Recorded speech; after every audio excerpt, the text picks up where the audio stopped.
ბავშვების შიმშილობის ზღვარზე თურმანიძეების ოჯახს, სადაც 4 მცირეწლოვანი ცხოვრობს, სოციალური დახმარება შეუწყვეტეს. მას მერე რაც 9 სულიანი ოჯახის ერთ-ერთი წევრი სამსახურის საძებნელად თურქეთში გადავიდა. მათი ერთადერთი საარსებო წყარო სწორედ ეს დახმარება იყო. განსაკუთრებით მძიმე მდგომარეობაში ახლა 6 თვის ჩვილია, რომელიც შიმშილის გამო ფიზიკური განვითარების ასაკობრივ ნორმას ვერ აკმაყოფილებს. ნახეთ რეპორტაჟი ბათუმიდან.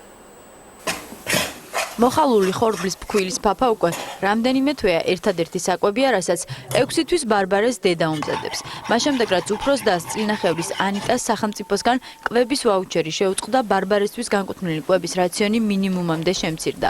სოციალურად დაუცველ 9 სულიან ოჯახში, რომელშიც 4 ბავშვია და 1 შეზღუდული შესაძლებლობების მქონე პირი, არავინ მუშაობს. მოუხალე ფქვილი და იმით კვებავთ. არ ყოფნიდა. შებერილობა ჰქონდა მცელზე. არ შეიძლება და ექიმა ქვია ყვირა არ შეიძლება ყოველ დღე. საშუალება არ მაქვს და ბედიკუდური ხარა ვერაფერს ჭამა უნდა ბავს და მაგით ცოტა დამუშავებას ვეძებ, მაგრამ სადმე არ გამოჩნდა ესეთი ვიმუშავო.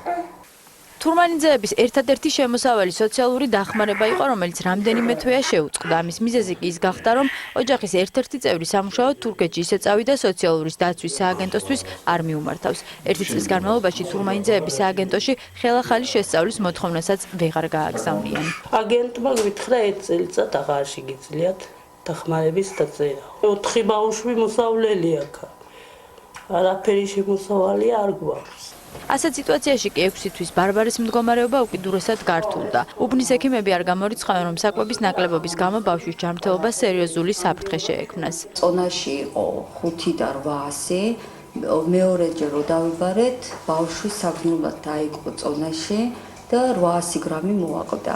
როცა ბავშვი უნდა იყოს 7-8 კილო და ბავშვი არის 5 კილო.